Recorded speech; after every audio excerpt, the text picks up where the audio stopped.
Good evening. It is 6 p.m., but people are yet to join. So we'll wait for a few more minutes before we start.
Hey Anirudh, how are you? Hi Sharo, I'm good. How are you? Yeah, I'm doing fine. Nice.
Hello, Shauru.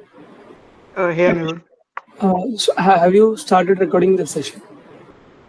Yeah, it is being recorded. So one quick question. So when does this get published in the portal? Any idea on that for this week's content? So I upload it, say within 24 hours, and I Oh, believe the G sheet has already been shared with you with details of the YouTube channel and the folder. yeah, I saw the earlier ones, but I just wanted to confirm this week's. Yeah, so that's why. Yeah, it'll be up within 24 hours. Okay, yeah, thank you.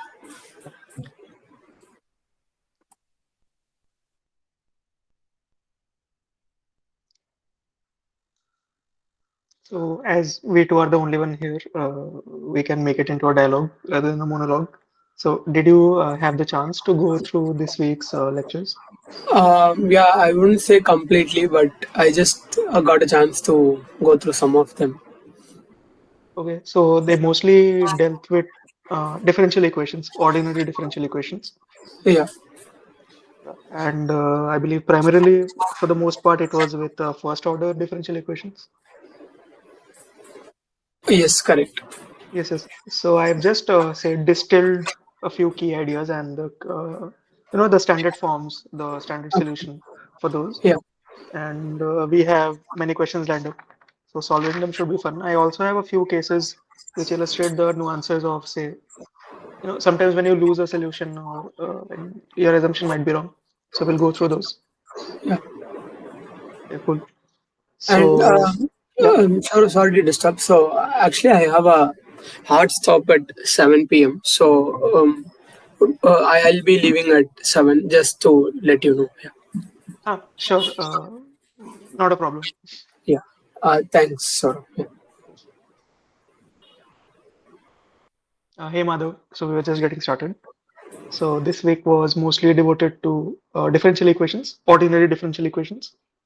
And here we have in the slides the few key ideas that were perused through in this week. Also, maybe the standard forms, the standard solutions, and to help you identify the equations just by looking at them. And we also have a few illustrative examples coming our way. So, yeah, the general nth order differential equation is right here in equation 6. And two special cases are the linear first order and linear second order equations. Of course, there are two characteristic properties of a linear ODE, which we must remember if we are to check. First, of course, is that the dependent variable y and all its derivatives, starting from the first to say the nth derivative, are of the first degree. That is, the power of each term involving y is 1. So order and degree must be clear. Order is this the highest exponent, the highest derivative which we have.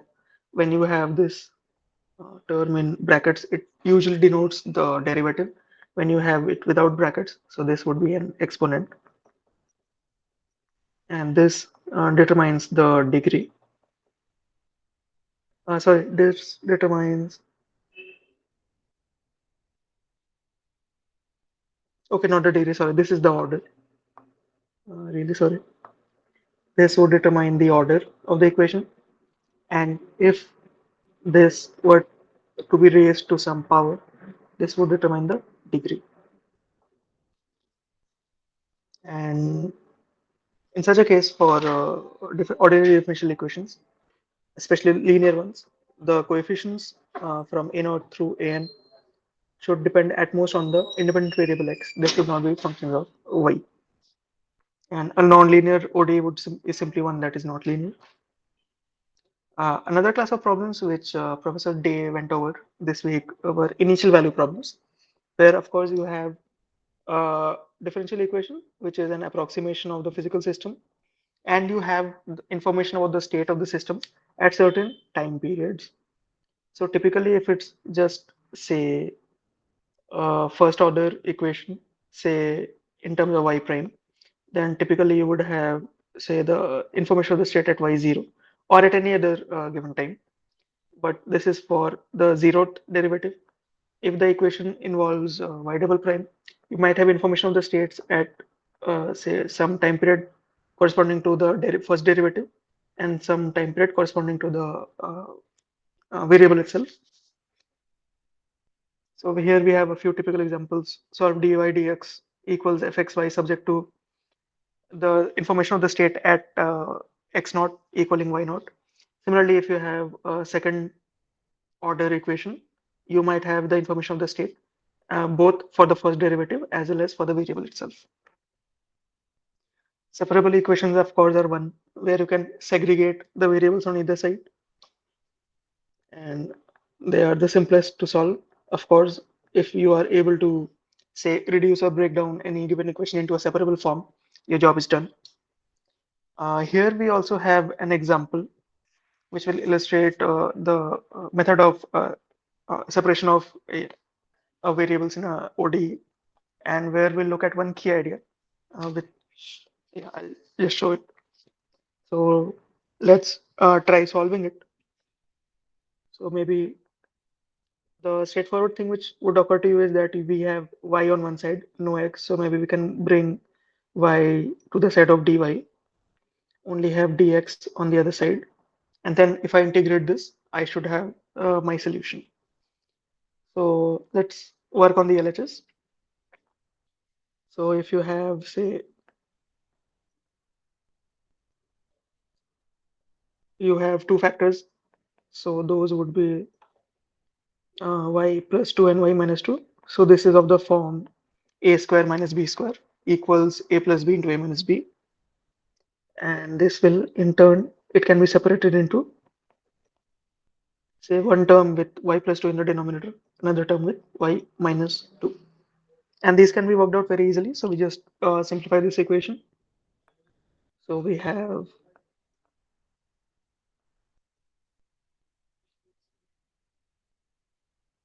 a times y minus 2 plus b times y plus 2, y plus 2, y minus 2. Of course, you see that the denominators would go away in the next step. And if I were to just simplify it further, we would have y times a plus b and plus 2b minus a.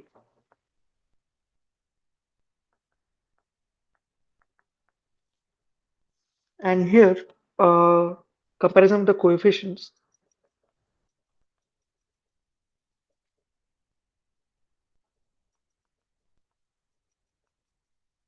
will tell you that on the left hand side, there is no y term, so the coefficient of y should be 0. So a plus b will equal 0, or a shall equal minus b. On the other hand, the constant term is 1, so twice b minus a equals, did I do some mistake here? Looks okay. And twice b minus a should equal 1. We also have minus b equals a.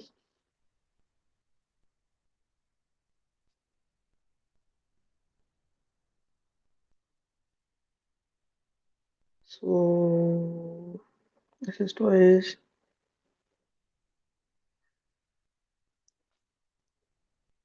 A is equal to minus b, so we have b plus b, or b equals 1/4, which would imply that a equals minus 1/4. So your LHS essentially is simply a by so minus 1/4 by y plus 2 plus b is 1/4 y minus 2. And now we can go back to our original form and continue solving. So the LHS is now, say, minus 1/4 dy by y plus 2 plus 1/4 dy by y minus 2. And this, on the RHS, we only have dx. So we integrate both sides. And we are well aware that the integration of, say, of the form dy by y would be a natural logarithm of y. So minus 1/4 ln of, it's important to have the mod sign just to be rigorous, plus 1/4 ln of y minus 2 is x plus some constant. I'm calling it C1 for the time being. And if you just take 4 on the other side and using laws of logarithms, so you would have something like ln of y minus 2 by y plus 2 equals 4x plus 4C1. Let's call it C2 for the moment. And if I just took both sides as exponents, so raising both sides to the power of e, you'll end up with y minus 2 by y plus 2 equals e power 4x plus c2. Again, it can be broken up as e power 4x times e power c2, which in turn is, say, another constant. Can call it c3. And so you have this term in form of y. We can even simplify it further. So if I were to just say add 1 on either side, because I want it to be in terms of y alone.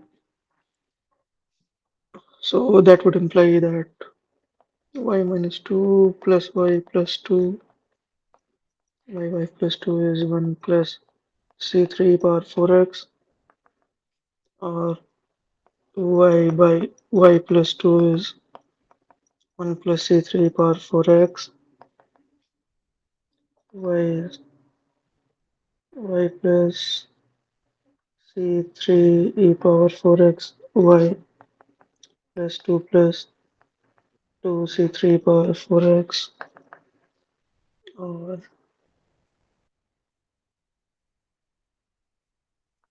y minus c3 power 4x.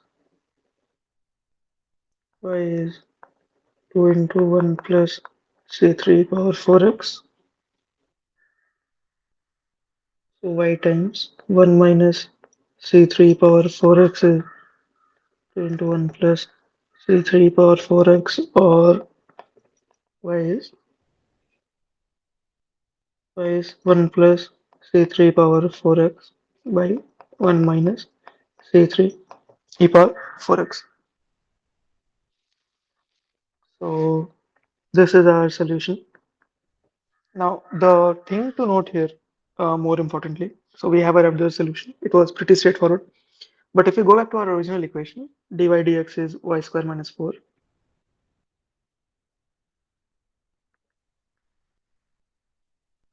So we can break it up as y plus 2 and y minus 2.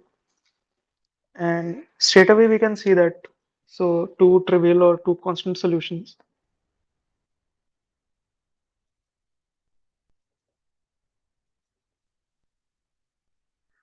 are y equals plus minus 2.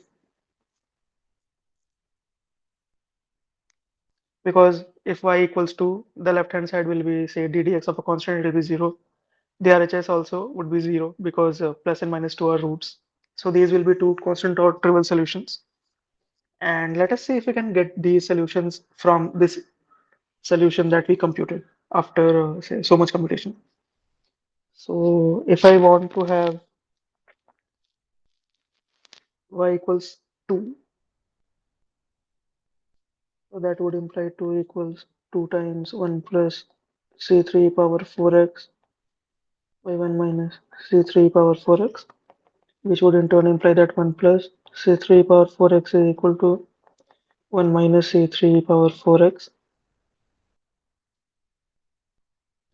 or minus c3 equals plus c3, which can only imply that c3 equals 0. So for c3 equals 0, or for the value choice of parameter c3 equals 0, I am able to obtain one of the solutions. But it is interesting to note that for no choice of c3, can we have y equals negative 2. It means that in our solution we have missed a value, or in fact we have missed an entire solution. Thus, where was the problem? The problem was right here when we transposed this equation. And it's important to know that this will hold when y is not equal to plus or minus 2. These cases should be considered separately. For all other cases, our solution holds. So, just a quick example to see that uh, even with well-defined algorithms and methods, we can still end up missing solutions. So, yeah, it's important to be careful. Of course, plotting always helps. When we plot the entire family of solutions, or if the RHS is non-homogeneous, then one particular solution, it definitely helps. Now on to linear equations. So first order differential equation of this form is said to be linear, and usually we'll bring it to a standard form where the coefficient of dy dx or the derivative will be 1. The coefficient of y we'll call px. The RHS is fx, gx, qx. It does not matter. And we will essentially use this coefficient of y in our integrating factor. What that is comes next. And the standard algorithm to solve a linear first order differential equation would be to put any such equation into the standard form where the coefficient of the derivative is 1. Then whatever function acts as the coefficient or constant acts as the coefficient of y is px. We compute our integrating factor as e power integral px dx. We multiply both sides by the integrating factor, and we'll see how it then results into this form. Of course, none of this needs to be memorized apart from the value of the integrating factor itself, the formula for the integrating factor. Once you multiply, you'll find that the solution or the equation becomes quite amicable to solving. Another class of differential equations are exact equations, which are of this typical form. So mxy dx plus nxy dy equals 0, and it is exact only if the partial derivative of m with respect to y equals the partial derivative of n with respect to x. And I'm more formally, so let m and n be continuous and have continuous first partial derivatives in a rectangular region are defined by, yeah, so this is the interval on which x and y are defined. They constitute the rectangular region being spoken of. Then a necessary and sufficient condition that m dx plus n dy equals 0 is exact is if the partial derivative of m with respect to y equals the partial derivative of n with respect to x. There may be cases where this equality does not hold, but we might still be able to reduce whatever equation we have into an exact form. We'll also look that is possible and how. Typically, if this does hold, that is, you have an equation of this form m dx plus some n, which is a function of xy dy equals 0, and del m del x, del m del y, also denoted as my equals del n del x, then the method of solution would be as follows. So this is just a criteria we check. Once the criteria is verified, we can assume a function f of x and y,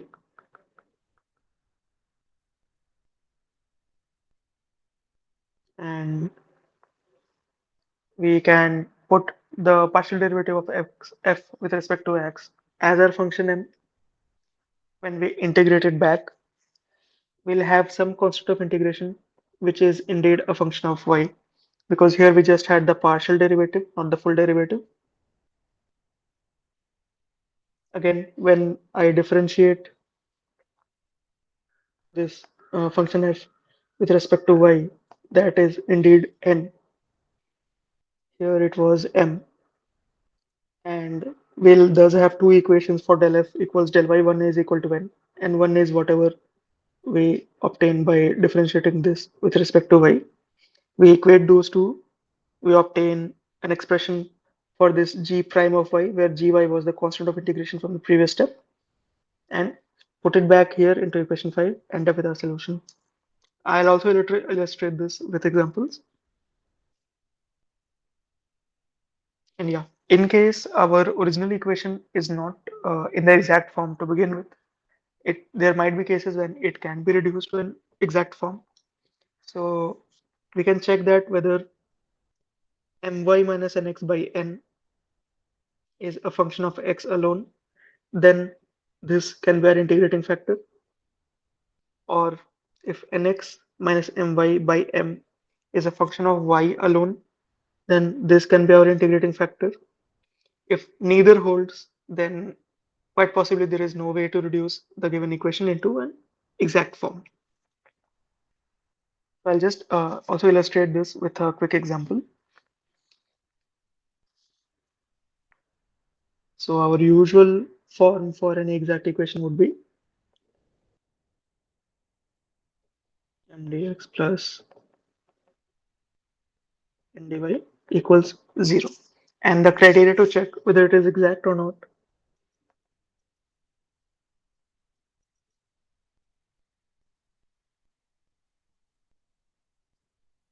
we compute two partial derivatives, del m del y. So this would be del y of xy, which is x, and del n del x, which is del x of 2x square plus 3y square minus 20. This is 4x. So we find that del n del y is not equal to del n del x. Therefore, in the original form at least, the equation is not of an exact nature. But we can additionally calculate these two quantities. The first being my minus nx by n. So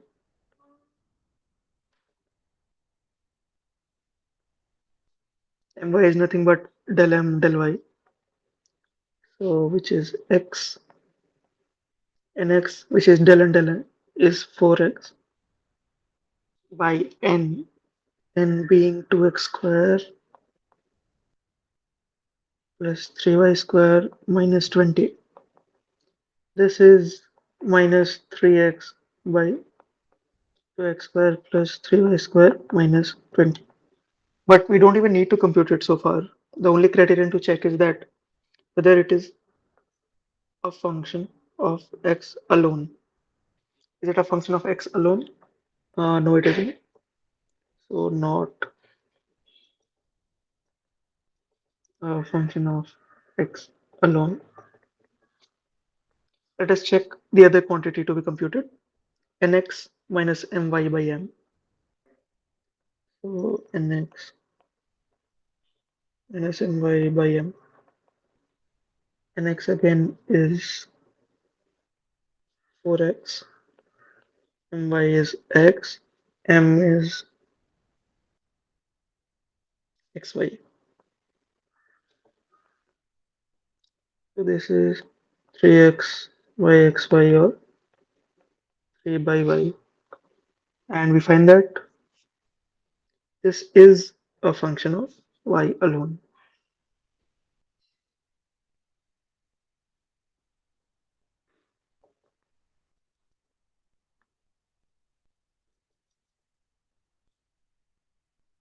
So this can contribute to our integrating factor.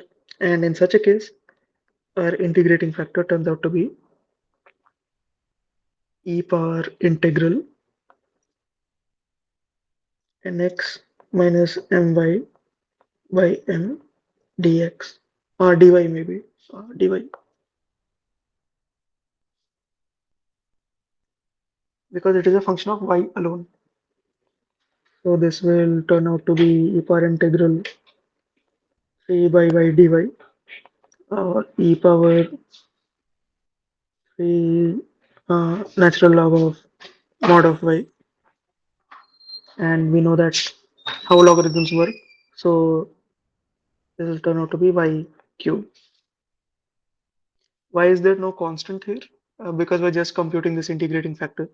This is not the solution to some differential equation. And if we multiply both sides of our equation by y cube, we should end up with the exact form. So let's see if that works. So multiplying by the integrating factor on both sides. So we have y cube xy dx plus y cube times 2x square plus 3y square minus 20 dy equals 0, which will be x y power 4 dx plus 2x square y cube plus 3y power 5 minus 20 y cube dy equals 0. Let's check if this equation is in the exact form. So if again I call this as m1 and if this is n1, so del m1 del y will turn out to be 4xy cube. Del n1 del x will turn out to be 4xy cube plus 0, same. And we find that these two are equal. Thus, in this form are given, the equation now becomes exact. Once we find that the equation has been changed into an exact form, we know the solution methodology. So let us assume a function. So say let f of xy be a function, and del f del x is actually equal to m or m1. So m1 in this case is x y power 4, that's integrated. So this would imply that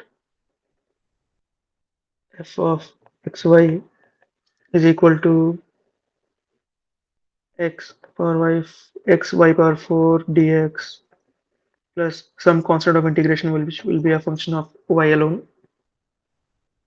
which implies that f of xy, this is x square y4 by 2 plus g of y.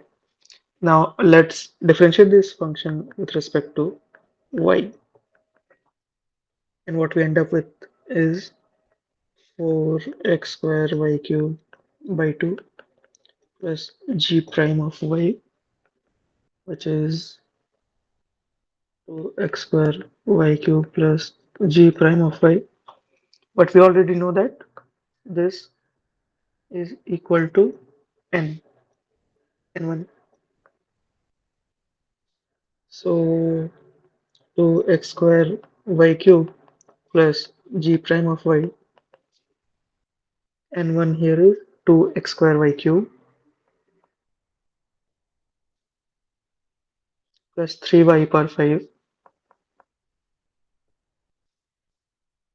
minus 20y cube,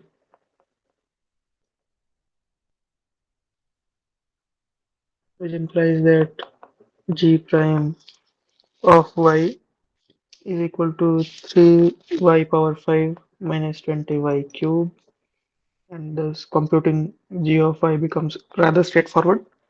We just integrate the right side with the differential of y and end up with 3y power 6 by 6 minus 20y power 4 by 4, or g of y turns out to be y power 6 by 2 minus 5 y power 4. Let us substitute it back into our original equation for f of xy. So now f of xy turns out to be x square y power 4 by 2 plus g of y, which is half y power 6 minus 5 y power 4.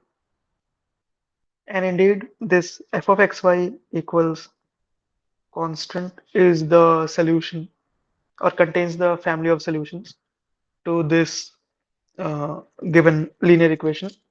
And given with by changing the values of the parameter c1 on the RHS, we can come up with different solutions to this equation, and in total it will constitute a family. So finally we can write that the solution is, I can take the halves to the other side.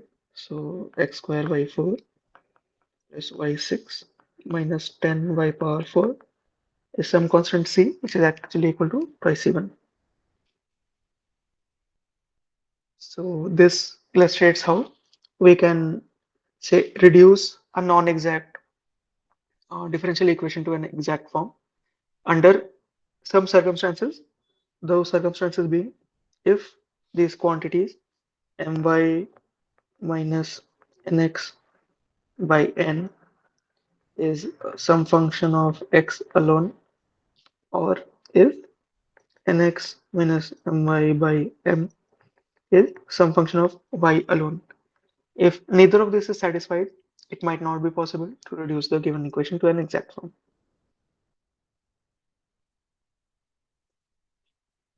Another type of example, differential equation commonly encountered is Bernoulli's equation, and this was also covered in the lecture.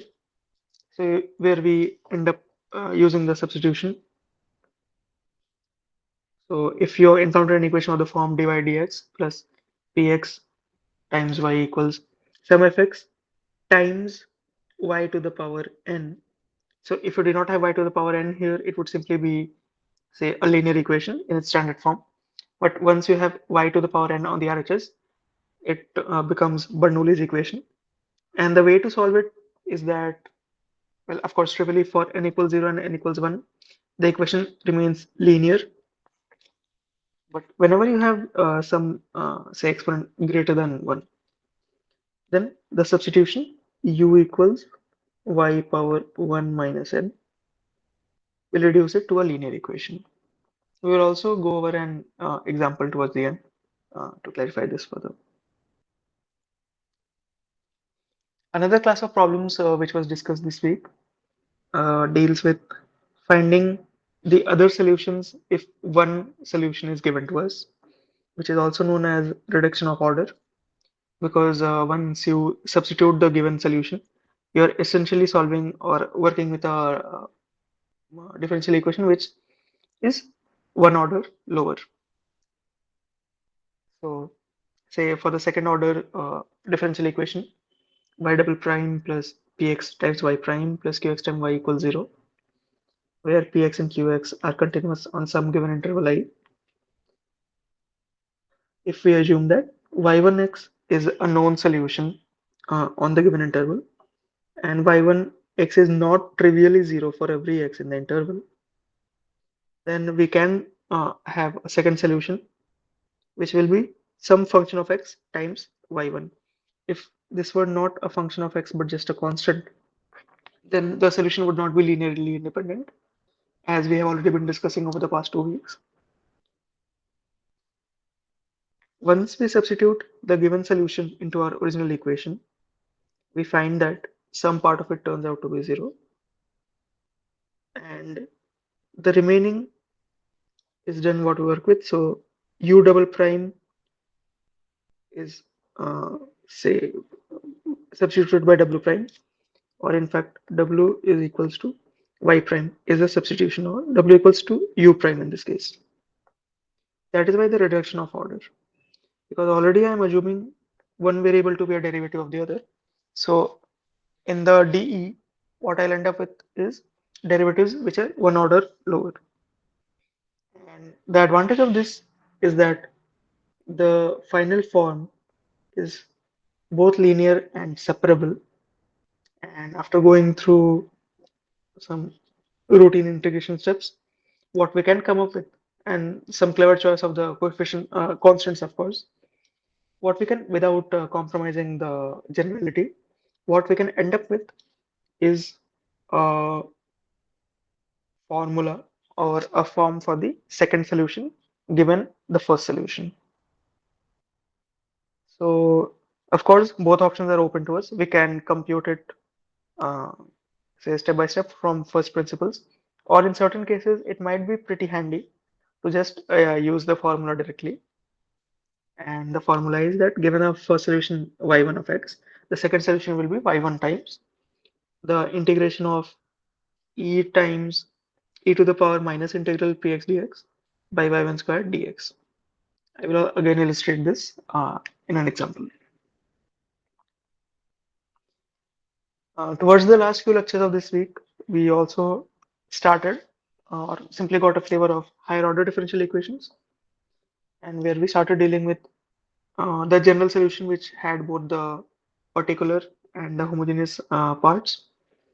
In such a case, the superposition principle uh, is very important and simply says that if there are some k solutions y1, y2, y till yk of the homogeneous nth order differential equation on an interval I, then any linear combination of these solutions is also a solution on the interval.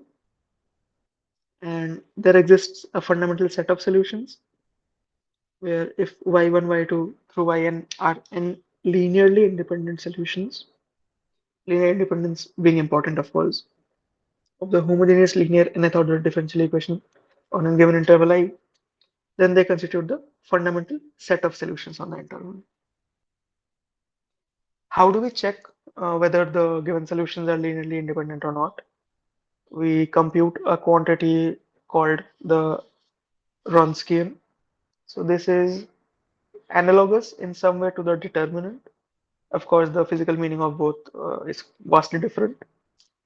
But if you have these n functions, f1 of x, f2 of x, till fn of x, which possess at least n minus 1 derivatives, because these derivatives must be computed for the Wronskian, then this determinant, I mean, this form similar to a determinant, utilizing the functions and derivatives is called the Wronskian. And the functions f1 through fn will be linearly independent on the given interval if and only if the Wronskian is not 0 for every x in the interval. So here we define the Wronskian for a few functions. If you have the solutions known, such as y1, y2 till yn of x, you can compute a Wronskian using those given solutions. And only if the Wronskian is not equal to 0 for all x in the interval is your set of solutions linearly independent. And thereby they can constitute a fundamental set. Or a homogeneous equation where the RHS is equal to 0, your general solution would be such. So if y1, y2 till yn is the fundamental set of solutions on the homogeneous linear nth order differential equation, then the general solution would simply be the linear combination of all of these. So your general solution is y equals c1 y1 plus c2 y2 plus till cn yn. If you have a non-homogeneous linear equation, that is the RHS is not equal to 0 always, then you will have a particular solution called yp. So let yp be any particular solution of the non-homogeneous linear equation, and let y1, y2 till yn constitute the fundamental set of solutions which corresponds to the homogeneous part. Then the general solution of such a non-homogeneous equation will be the general solution of the homogeneous part plus the particular solution. So again, in a sense, we superimpose the two solutions. And for the simple case or the generally encountered cases where your homogeneous linear equations have constant coefficients, you can come up with cases where you can judge the or you can determine or predict the nature of the roots. So for the second order equation given here, which is ay double prime plus by prime plus cy equal to 0, we assume a solution of the form y equals e power mx. Once we substitute it back, so if y is e power mx, then y prime would be m e power mx and y double prime would be m square e power mx. If we put it back here, so y double prime plus by prime plus cy equals 0, and a m square e power mx plus b m e power mx plus c e power mx is 0, or am square plus bm plus c times e power mx is 0. Now, if e power mx is 0, then we are simply working with the trivial solution y equals 0, in which case both the derivatives will also be 0 and this will be trivially true. But when e power mx is not equal to 0, then am square plus bm plus c would equal 0. And this, using the quadratic formula, we can come up with solutions for m. So m shall equals minus b plus minus under root b square minus 4ac by twice a. And we will have two roots.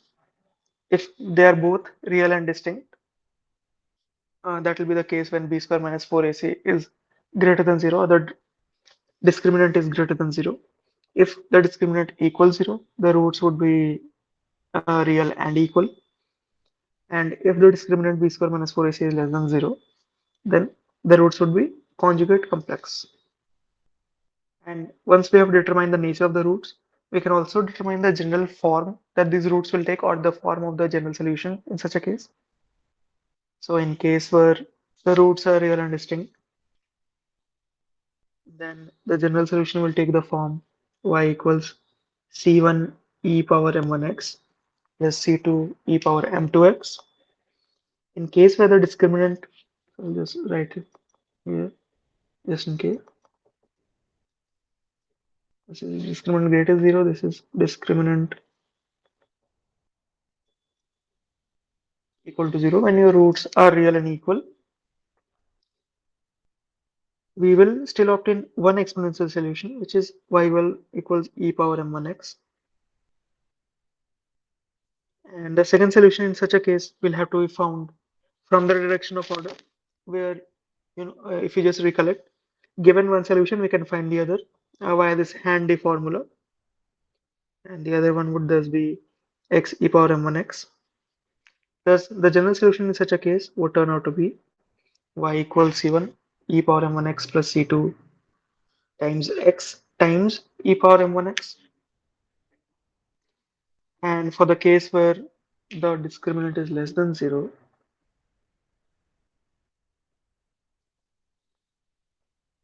and the roots turn out to be conjugate complex, the starting form of the solution shall be y equals c1 e power alpha plus I beta x plus c2 e power alpha minus I beta x, where m1 and m2 are alpha plus I beta and alpha minus I beta. However, if we simplify it further, the final form that we can end up with is y equals e power alpha x c1 cos beta x plus c2 sin beta x. And the purpose of including all of these general solutions is to just remember the form. Of course, it's not necessary to memorize all of these, but just remembering the final form helps. Also, there was this one question pending from the previous session, which had to do with the Gram-Schmidt orthogonalization process, and we'll just solve that quickly. So the question was, for a given set B comprising of three vectors, the vectors being 1, 1, 1, 1, 2, 2, and 1, 1, 0.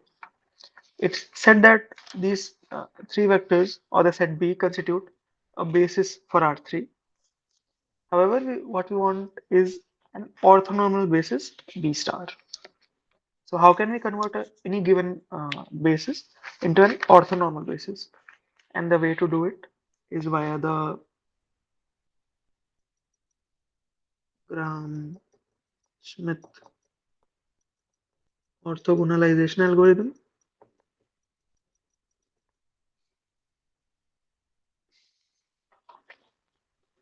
So as per the algorithm, the new vector v1 shall equal u1. So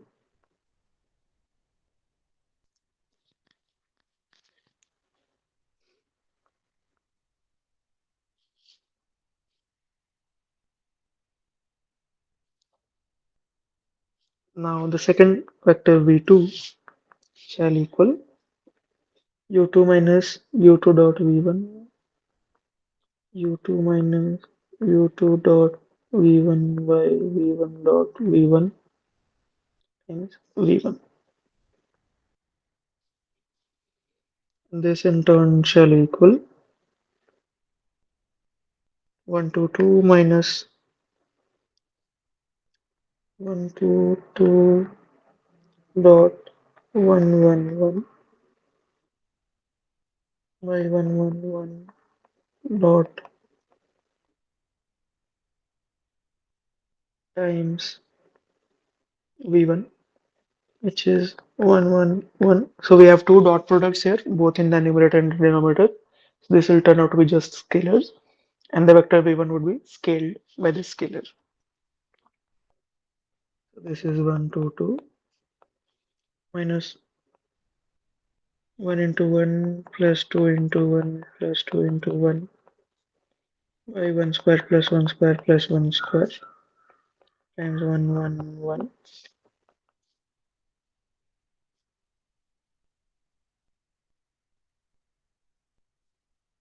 1 plus 2 plus 2 is 5.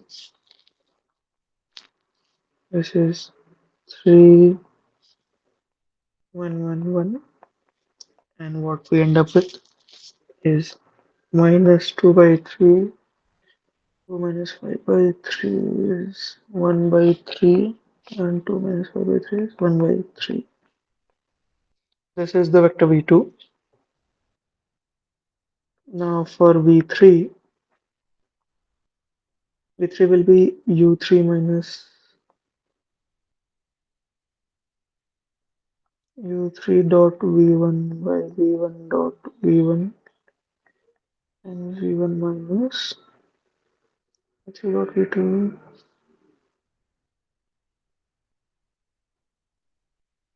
dot v2 dot v2 times v2.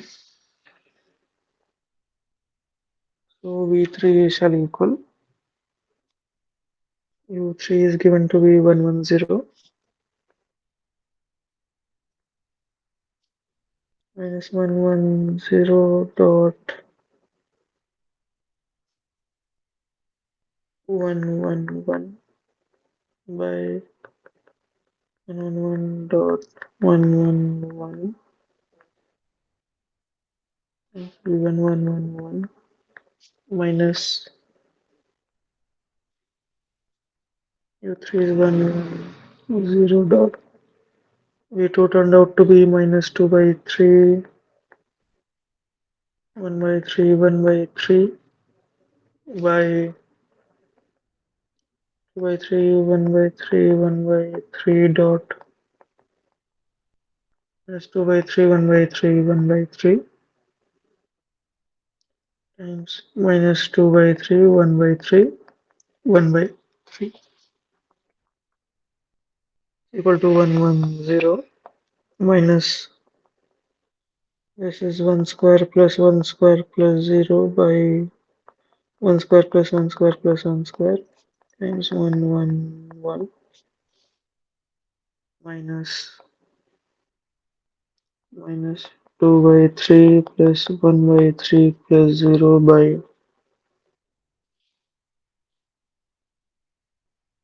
minus 2 by 3 square plus 1 by 3 square plus 1 by 3 square times minus 2 by 3, 1 by 3, 1 by 3.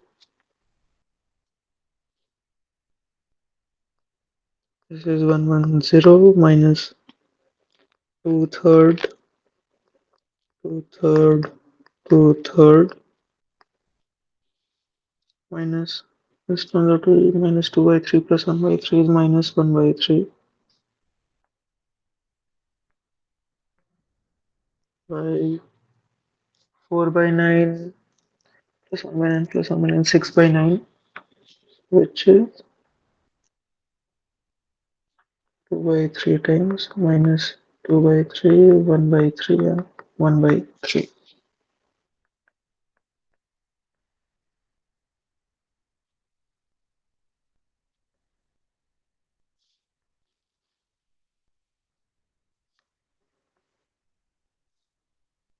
This will turn out to be plus half.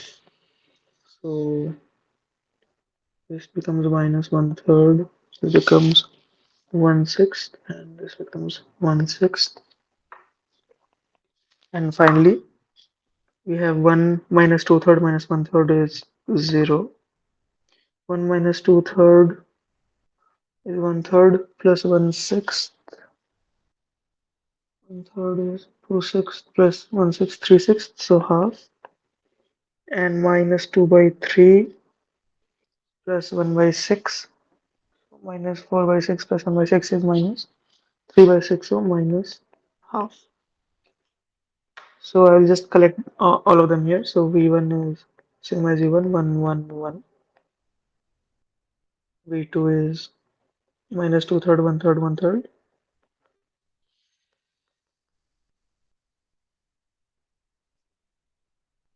And V3 is 0, half, and minus half. However, we see that this is an orthogonal basis, but not an orthonormal basis. Maybe I can even write it in set form. So maybe the set B prime comprising V1, V2, and V3 is an orthogonal basis for R3. And to have an orthonormal basis,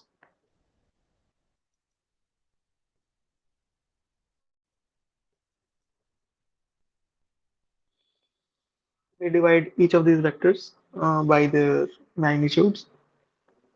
So maybe W1 equals V1 by norm of V1, which is 1, 1, 1 by the root of 1 square plus 1 square plus 1 square, which will turn out to be 1 by root 3, 1 by root 3, and 1 by root 3. Similarly, W2 will be V2 by norm of V2. So minus 2 third, 1 third, 1 third by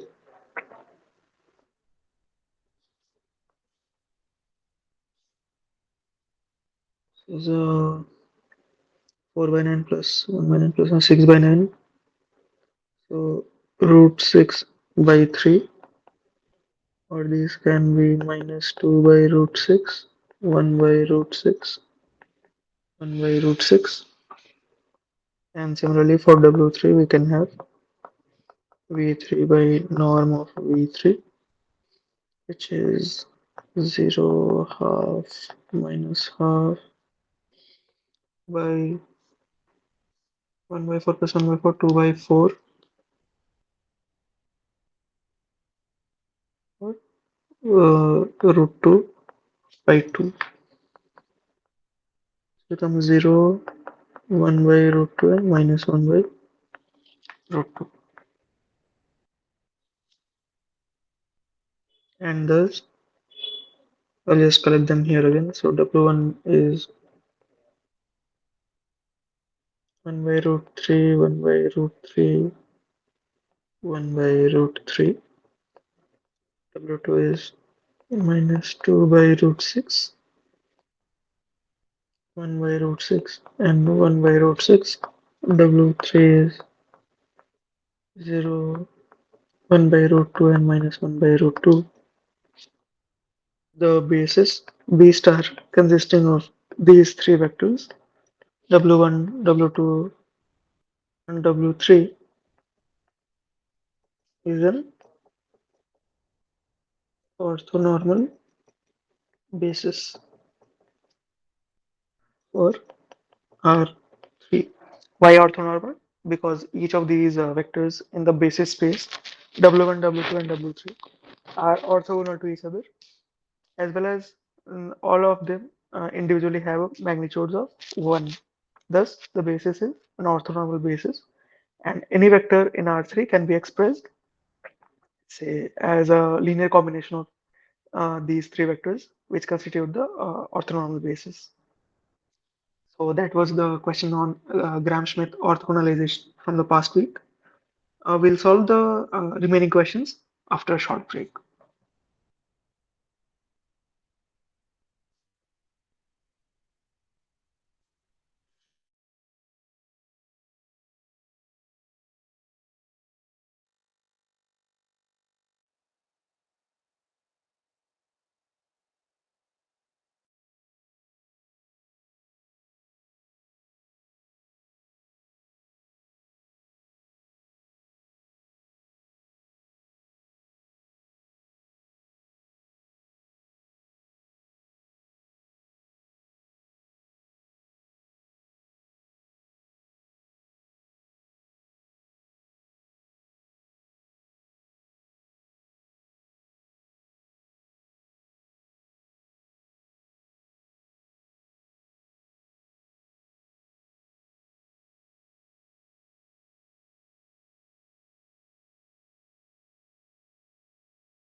So let us continue.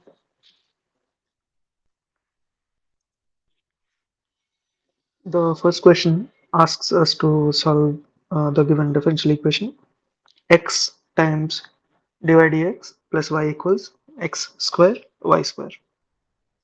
So first let us rearrange the terms and check if it takes the form of any familiar type of equation that we may have come across during the lectures or in today's session.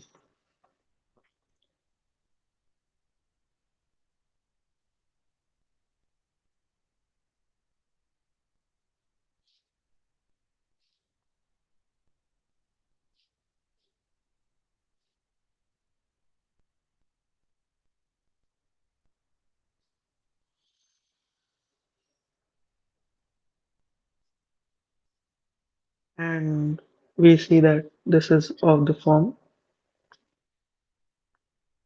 dy dx plus p of x times y equals f of x times y power n. And this is in fact Bernoulli's equation.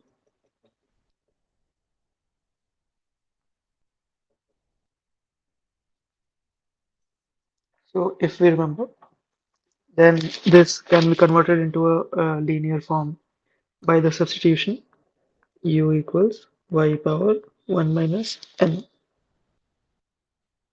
Here we have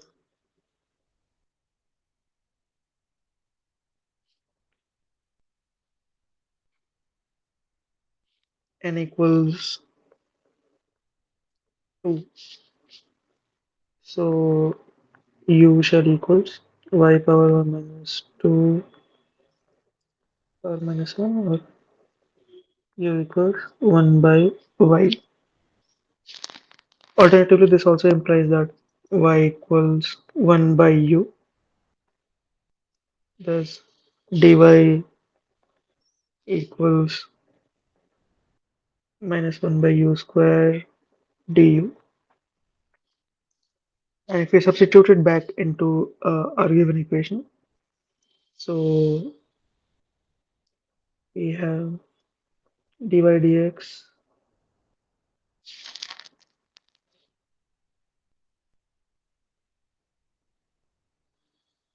is minus 1 by u square du dx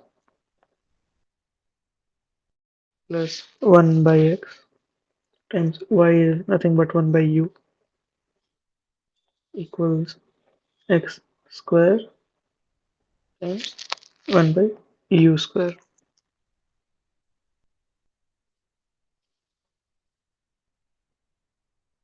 And if we simplify it further, we have du dx. Now I'm multiplying everything by minus u square.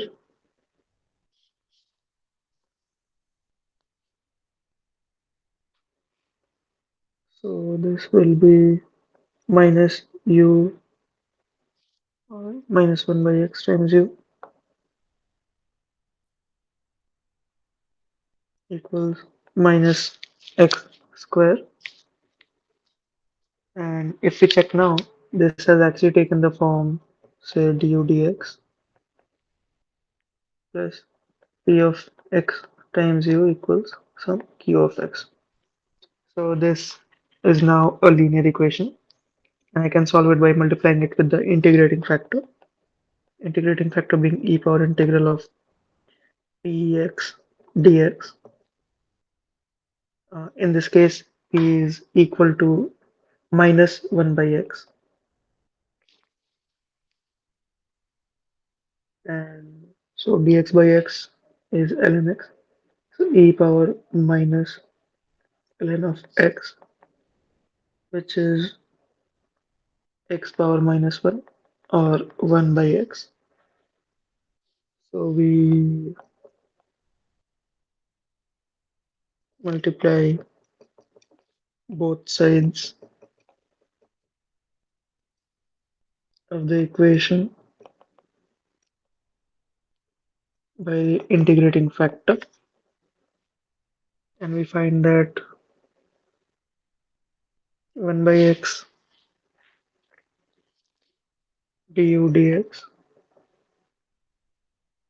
minus 1 by x times 1 by x is 1 by x squared du u equals minus x, which implies that this may be seen to be the derivative with respect to x of u by x.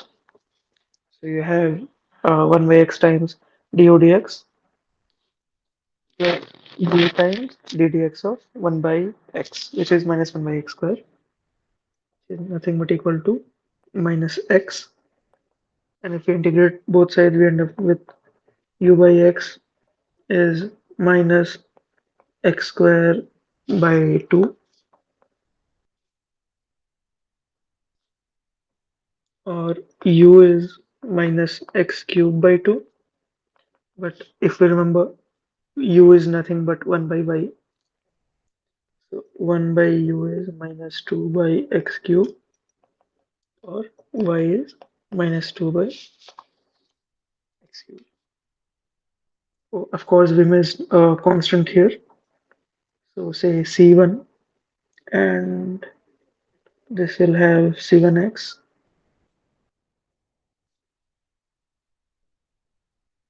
and so yeah, it's important to remember to add the constant of integration. In this case, now 1 by u will actually be 2 by minus x cubed plus 2 c1x. Thus y shall equal 2 by minus x cubed plus say c2 of x, where c2 is nothing but equal to twice of c1. And this is our solution.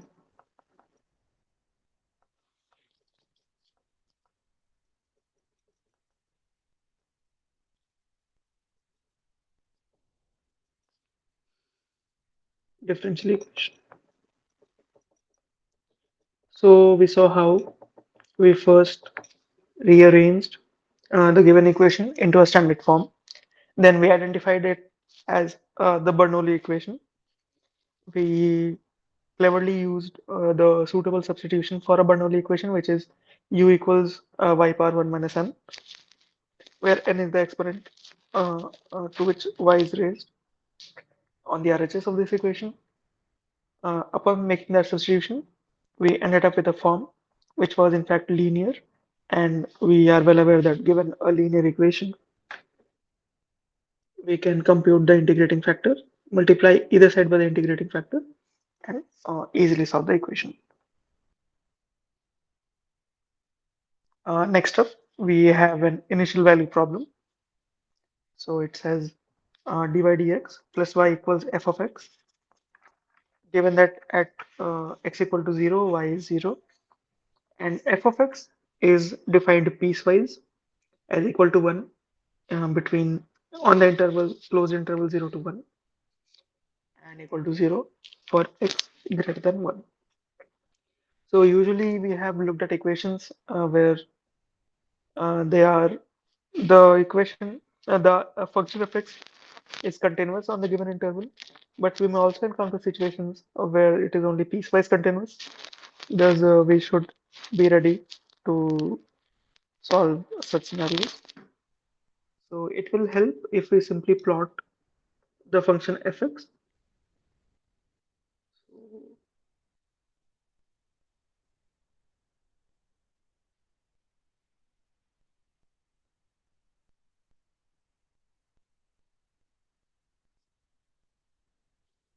for x between 0 and 1. Fx is equal to 1. At 1 also, fx is equal to 1. And for x greater than 1, fx is equal to 0. So it will be coincident with the x-axis. This is of course the plot of fx.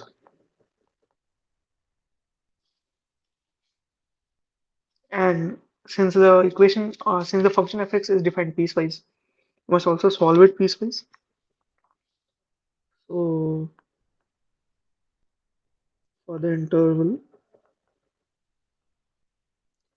0 less than or equal to x less than or equal to 1, the equation will take the form of dy dx plus y equals 1. Now we try to compare it to the standard forms known to us and find that this indeed looks like dy dx plus px of y equals q of x, which is nothing but the linear equation. In such a case, we know that we have to compute the integrating factor, which is e power integral px dx, e power integral 1 dx in this case, or e power x, multiply both sides of the equation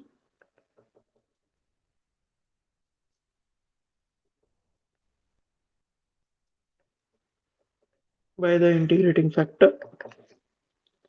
So e power x dy dx plus e power x y equals e power x. And we see that this is in turn the derivative with respect to x of e power x times y, implies that e power x times y is e power x plus some constant c1, and y is equal to 1 plus c1 e power minus x. Now, since this is an initial value problem, we have the value or the value of the state at a given interval or at a given point.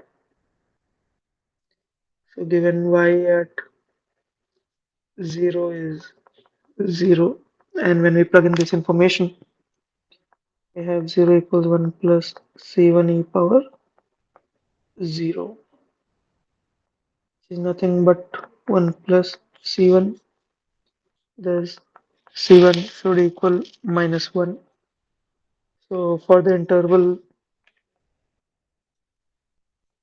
0 less than x less than equal to 1, the solution is y equals 1 minus e power minus x.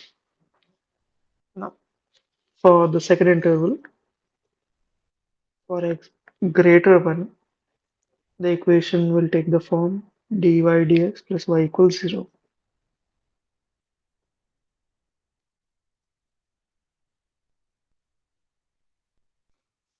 Again, this is the linear equation. Integrating factor remains the same, but I'll write it just in case. So dy dx plus px of y equals q of x. Integrating factor will still be e power integral px dx, which is e power integral 1 dx, which is e power x. And we multiply both sides of the equation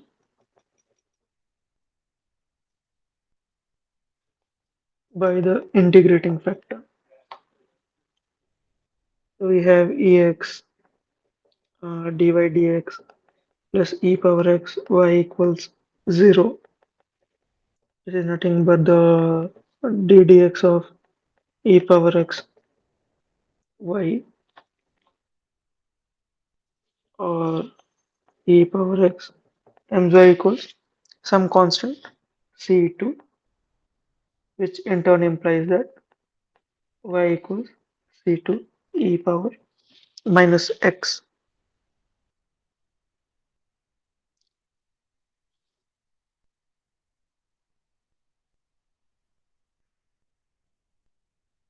It is difficult to compute the value of c2 from the initial condition because y at 0 is 0. If we plug it to this equation, so we'll have 0 equals c2 e power 0, which is, well, not really helpful.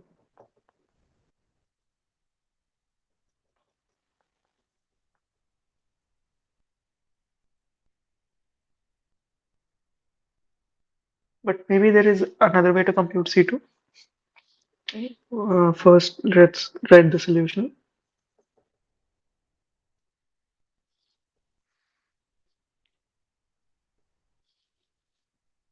1 minus e power minus x for 0 less than or equal to x less than or equal to 1, and c2 e power minus x for x greater than 1. However, if the solution y is to be continuous on the entire interval,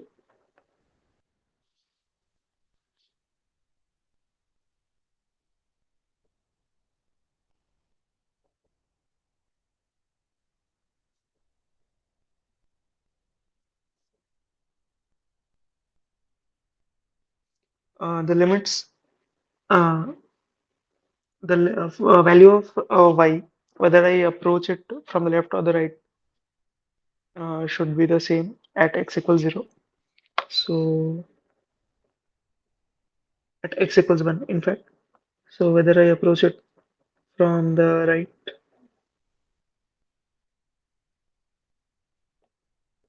it should be the same as whether I approach it from the left. So this will be c2 e power minus of 1 is equal to 1 minus e power minus of 1, which implies that e power minus 1 times 1 plus c2 is 1.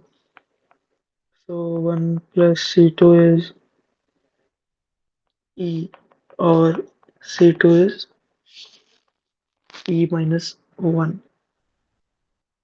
Therefore, the solution can then be written as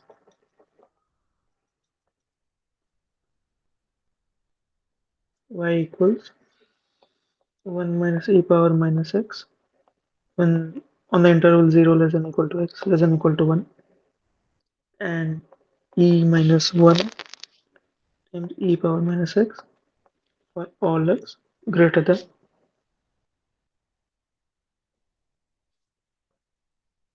1. This is the final solution, and it is also continuous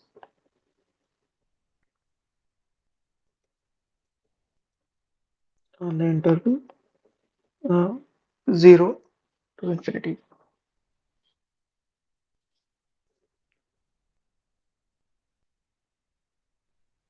The fourth question deals with solving another initial value problem.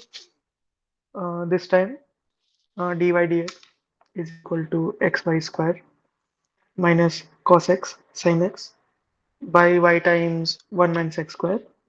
It is given that the value of y at x equal to 0 is 2. So again, we'll first try to rearrange the terms and attempt to come up with some known or some standard form, which will make our job easier. So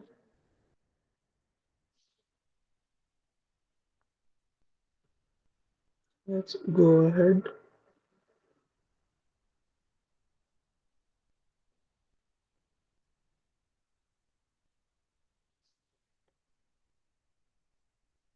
Y into 1 minus x square times dy is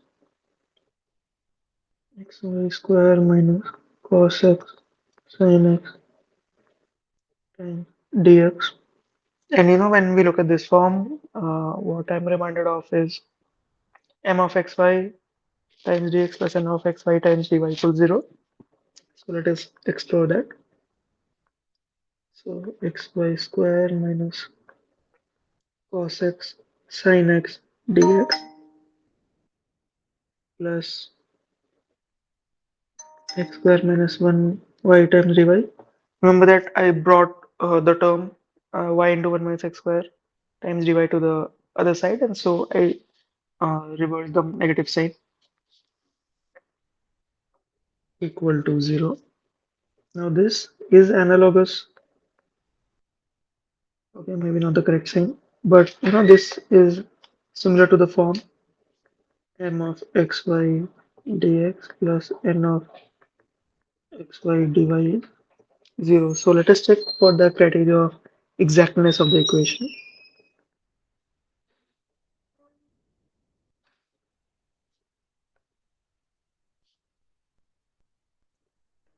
So del m del y is equal to 2xy and del x is equal to y times 2x. And we see that they are equal.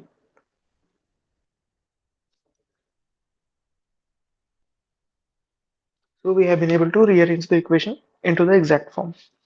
Once the exact form is known to us, we know the algorithm to deduce the final solution. And we'll go ahead as follows. So let f of xy equals some constant be the solution. So we know that del f del x is equal to m. M here is xy square minus cos x sin x. And if we were to integrate it, so f of xy is integral of xy square minus cos x sin x dx plus some function of y alone, which is in fact the constant of integration in this case.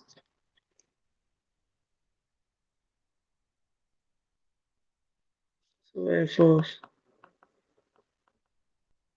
xy square dx is straightforward. This will be x square y square by 2 minus integration of cos x sin x dx plus g of y. Now if we just make the substitution, u is equal to sin of x, then du dx is cos x, which implies that du is cos x dx. Thus the second term can be simplified. So this is x square y square by 2 minus u du. So sin x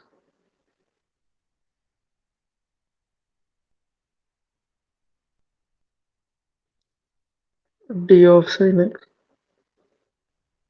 plus g of y. So it's of the form say y dy. So y square by 2. So x square y square by 2 minus sin square x by 2 plus g of y. Now let us uh, have the partial derivative of f with respect to y. So that will be 2x square y plus g prime of y. But we know that this in turn is equal to n. So x square y plus g prime of y is equal to n. N in this case is x square minus 1 times y. X square y minus y. And thus we have g prime of y is nothing but minus y, which will yield g of y is minus y square by 2. So if we substitute this value of gy into our expression for f of xy, that will turn out to be x square y square by 2 minus sin square x by 2 minus y square by 2. Of course, this is a constant. Now we are also given some initial value, which is y at x equals 0 is 2.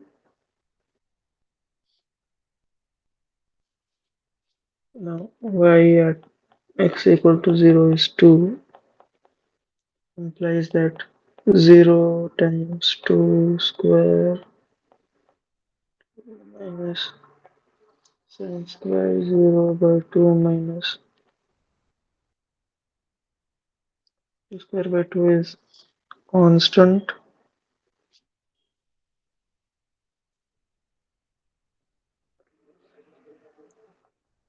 0 0.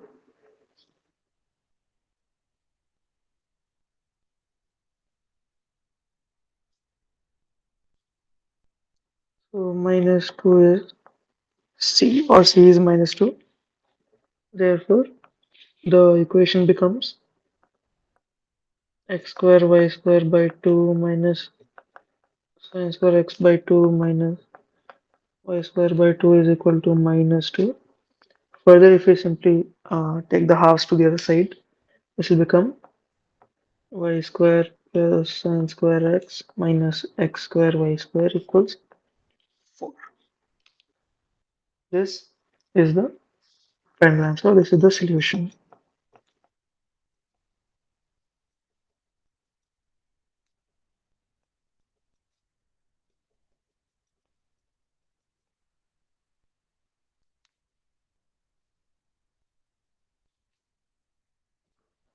Now, question 6 talks about the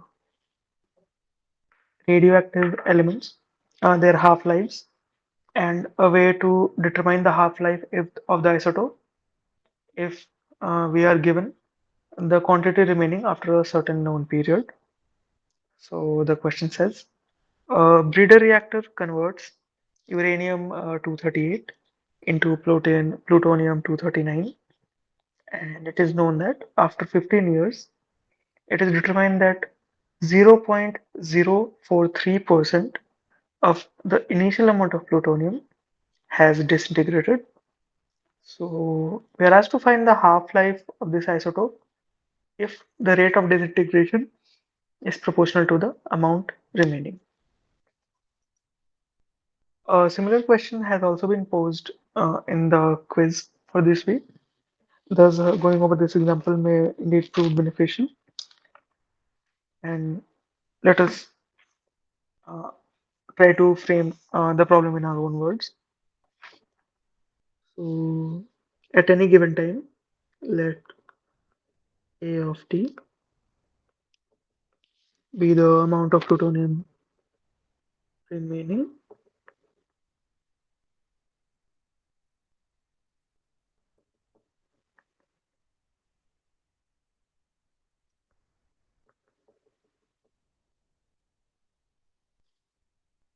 and we are told that the rate of disintegration is proportional to the amount remaining. So the rate of disintegration dA dt is proportional to the amount remaining at the time.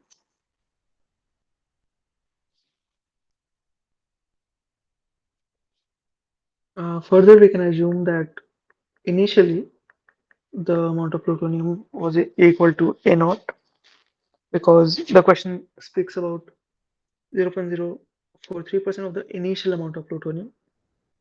So let us just assume this variable A naught to represent that initial quantity, and let us try to solve this equation. So dA dt is Ka, so dA by A is K dt. If we integrate both sides, we end up with ln of mod of A is equal to Kt plus some constant C1, and A is this e power Kt plus C1, which is equal to e power Kt times e power C1, which is some constant C2 times e power Kt. Thus, the equation is A equals C2 e power Kt. Now, it is known to us that at t equals 0, A equals A naught, And if we plug in these values, A naught equals C2 e power k times 0. So C2 is equal to A naught, or A is equal to A naught e power kt. Further, it is known to us that, or we still need to define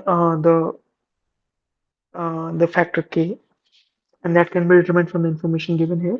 That at t equals after t equals 15 years, a certain quantity has disintegrated.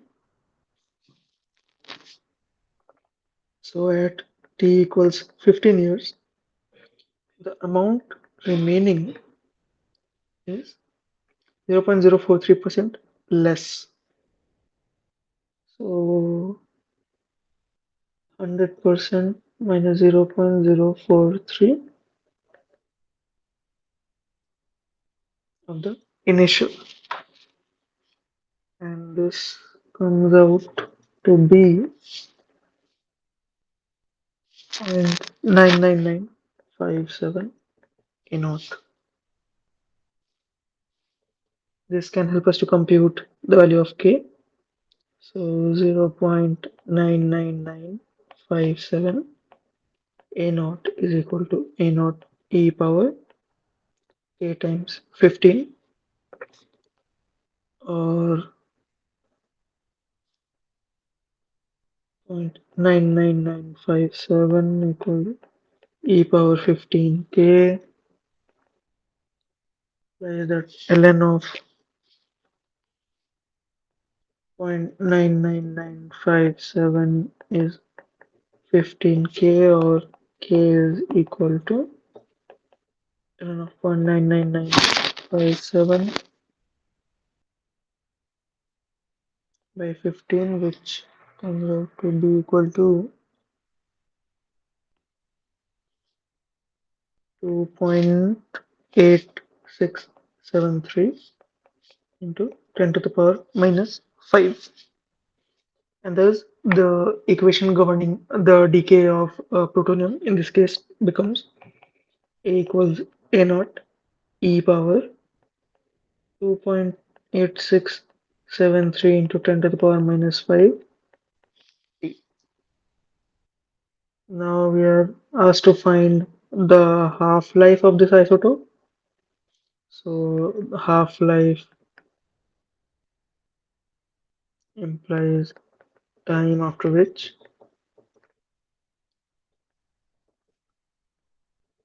half the original quantity of the isotope remains.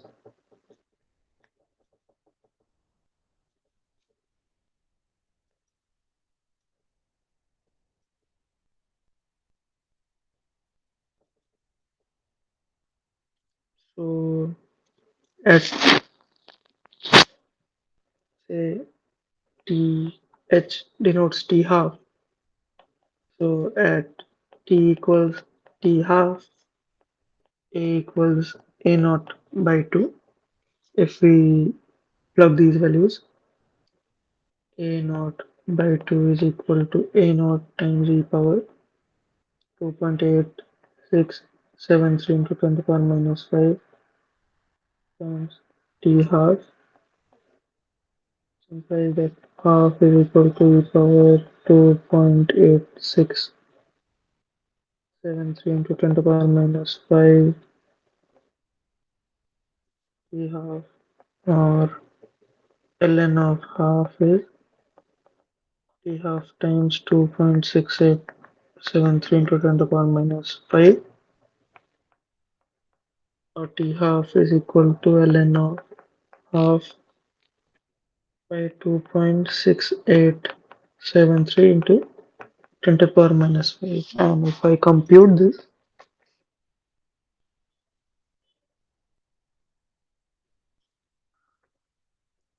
687, this comes out to be 24174.35 years.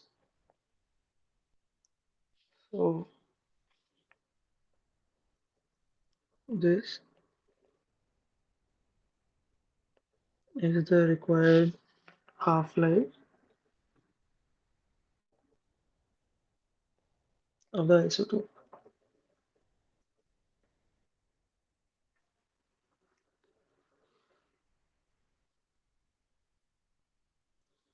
Now the sixth question says that given one solution of the differential equation, find the other solution by a reduction of order.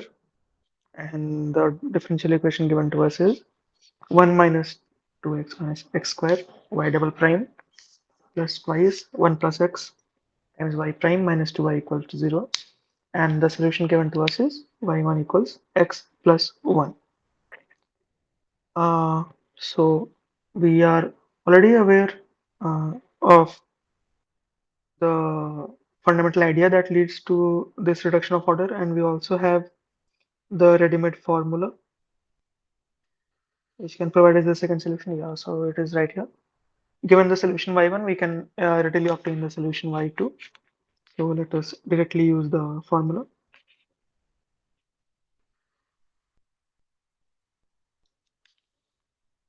We know that given y1, y2 can be obtained as y1 times e power minus integral p dx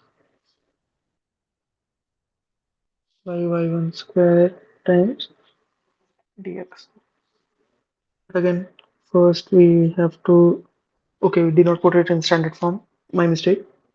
So let's put it in standard form first. So y double prime plus 2 1 plus x by 1 minus 2x minus x square y prime minus 2y equals 0. And we compare it with the standard form y double prime plus px y prime plus qx times y equals 0. So px is 2 into 1 plus x by 1 minus 2x by x minus x square. So let us compute this quantity first. E power minus integral dx dx is e power minus integral, best move it a bit down.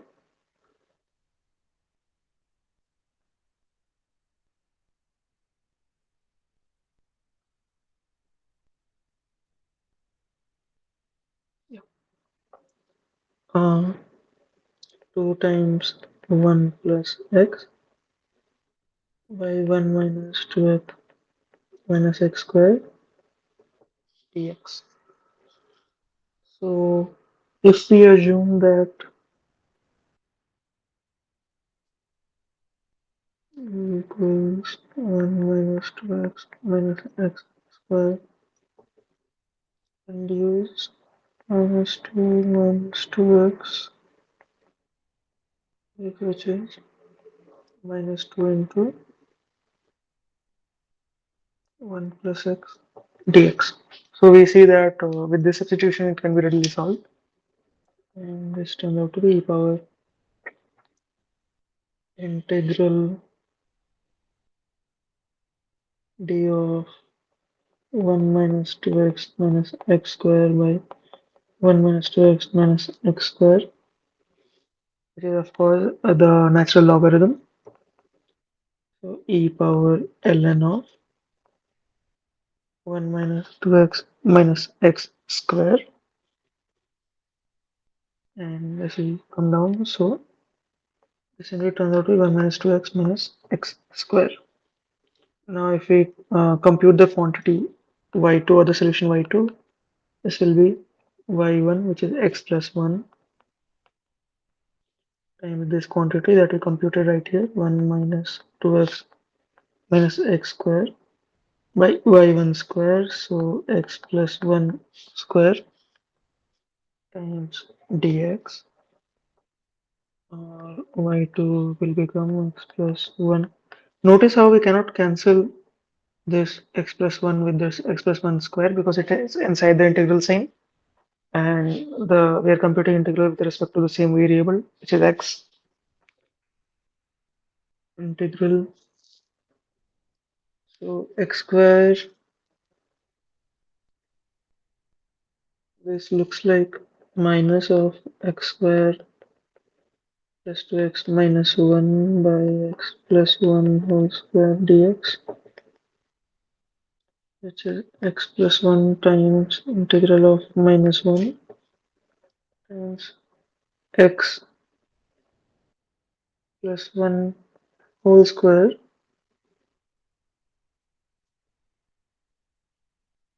minus 2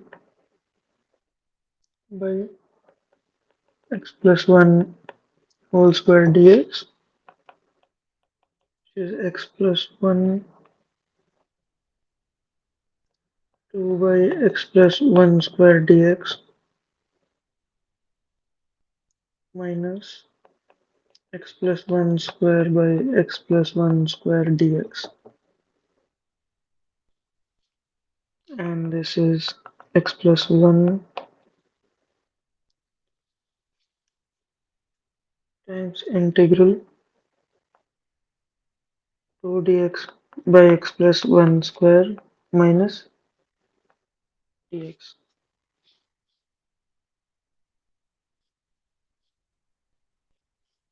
Again, let us opt for a substitution, so let z equals x plus 1. So dz will equal dx. So y2 is nothing but x plus 1 times twice dz by z square minus integral of dx, which will be nothing but x, which is equal to x plus 1 times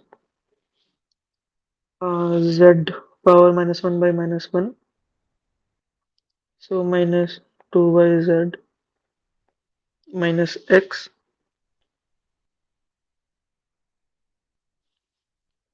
or y2 is equal to x plus 1 times. Now z is equal to x plus 1 minus 2 by x plus 1 minus x, or if you multiply with x plus 1, so it is minus 2 minus x times x plus 1 is equal to minus 2 minus x square minus x. Therefore, y2 equals minus x square minus x minus 2 is the second solution.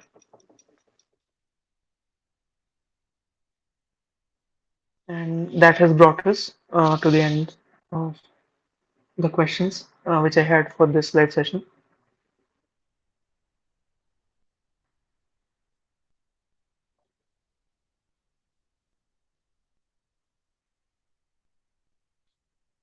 So currently, no one is joined with us in this session, but I'll just keep it open in case someone comes in and has a doubt.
In case there are no further doubts, we'll end this session here. Thanks for tuning in, and I look forward to seeing you next week in the live sessions for the course AE03 Computational Science and Engineering. Thank you.